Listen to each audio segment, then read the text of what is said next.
মানুষের এই সংসারে জীবনযাপন করার জন্য কিছু জিনিসের প্রয়োজন পড়ে।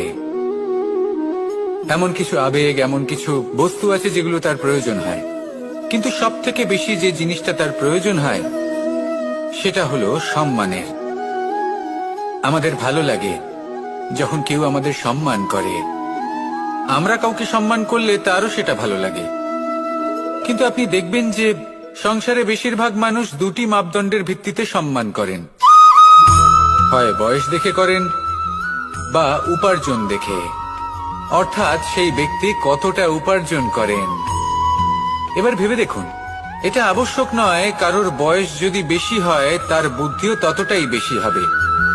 আবশ্যক এটাও নয় যে কোনো ব্যক্তি যদি অত্যন্ত ধনী হন বা তার মনও নির্মল হবে বা তিনি সৎকর্ম করবেন বা এমন কোনো কর্ম করবেন যাতে উনি সম্মান লাভ করতে পারেন। হতে পারে উনি ধনী কিন্তু দুশ্চরিত্র। সেই জন্য বয়স বা উপার্জন দেখে কোনো ব্যক্তিকে সম্মান করবেন না, কর্ম দেখুন। যদি গভীরভাবে ভেবে দেখেন তাহলে দেখবেন যদি কোনো মানুষ কোনো সৎকর্ম করেন তাহলে তার প্রতি হৃদয় থেকে সম্মান জাগ্রত হয়। এটাই হলো সেই সম্মান যা অর্জন করতে হবে। বয়স আজ আছে, কাল আরো বৃদ্ধি পাবে। উপার্জন আজ আছে,